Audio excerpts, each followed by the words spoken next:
లక్షల కోట్లు లూటీ చేసి 31 క్రిమినల్ కేసులు నెత్తి మీద పెట్టుకొని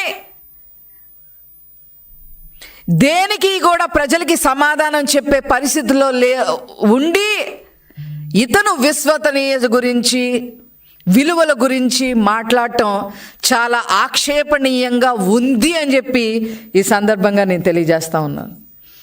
అదేవిధంగా అతను అబద్ధాలు చెబుతా, అతను పచ్చి అబద్ధాలు చెప్పే ప్రయత్నం చేసి ప్రజల మీద ఈ అబద్ధాలని నిజాలుగా బలికించాలి అనే ఉద్దేశంతో దాదాపు గంట పైన కంఠశోష అబద్ధాల మీద అబద్ధాలు చెప్పాడనే విషయం అతను గమనించుకోవాలి. మేము అబద్ధాలు చెప్పే ప్రభుత్వమే కాదు, మాది చెప్పే పార్టీయే కాదు, అబద్ధాలు చెప్పే పార్టీయే కాదు.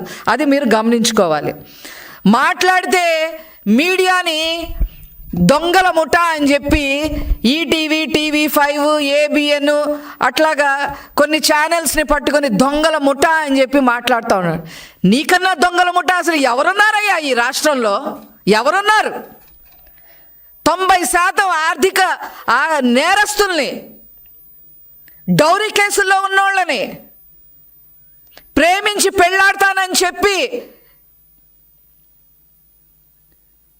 వాళ్ళని హత్యలు చేసిన వాళ్ళని, ఇలాంటి వాళ్ళకి ఎమ్మెల్యేలు, MP సీట్లు ఇచ్చిన మీరు దొంగల ముఠా, ఆ ముఠా, ఈ ముఠా అని చెప్తా ఉంటే ప్రజలు నవ్విపోతున్నారనే విషయం మీరు గమనించుకోవాలని చెప్పి ఈ సందర్భంగా నేను తెలియజేస్తా ఉన్నా.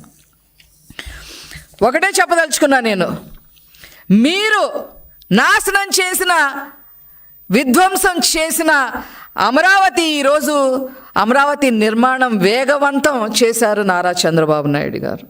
జగన్మోహన్ రెడ్డి విధ్వంసం చేసిన పోలవరాన్ని మరి ఊపందుకునేలాగా ముందుకు తీసుకెళ్లారు నారా చంద్రబాబు నాయుడు గారు అని చెప్పి ఈ సందర్భంగా తెలియజేస్తా ఉన్నా.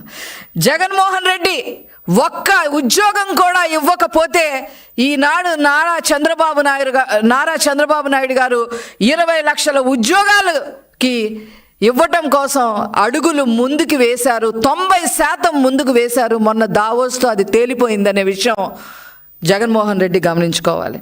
మీరు విధ్వంసం చేసిన, నాశనం చేసిన సంక్షేమ కార్యక్రమాలన్నీ మళ్ళీ గాడిలో పెట్టింది నారా చంద్రబాబు నాయుడు గారు. ఈరోజు పెన్షన్ 4,000, వికలాంగులకి మరి 6,000, మరీ అస్సలు బాగోని వాళ్ళకి 10,000, 15,000 మరి ఇచ్చి ఈరోజు దాదాపు 64 లక్షల మంది పైబడి మరి పెన్షన్ ఇవ్వడమే కాకుండా సంక్షేమ కార్యక్రమాలు చేయటమే కాకుండా అన్ని రకాలుగా నారా చంద్రబాబు నాయుడు గారు మీరు సంక్షేమ కార్యక్రమాలు విధ్వంసం చేస్తే వారు గాడిన పెట్టారు అని చెప్పి సందర్భంగా తెలియజేస్తా ఉన్నా. అదేవిధంగా లా అండ్ ఆర్డర్ లేని చట్టాలను తీసుకొచ్చి, దిశా చట్టం అని అదని ఇదని తీసుకొచ్చి యువత 30,000 మంది ఆడపిల్లలు ఏమైపోయారో కూడా తెలియని పరిస్థితుల్లో మీరు ఈ రాష్ట్రాన్ని జగన్మోహన్ రెడ్డి నాశనం చేస్తే అవన్నీ గాడిలో పెట్టడమే కాకుండా ముఖ్యంగా యువతని ముందుకు నడిపించేదానికి మంచిగా డ్రగ్స్ పైన కూడా ఉక్కు పాదం మోపారు అనే విషయాన్ని మీరు గమనించుకోవాలని చెప్పి ఈ సందర్భంగా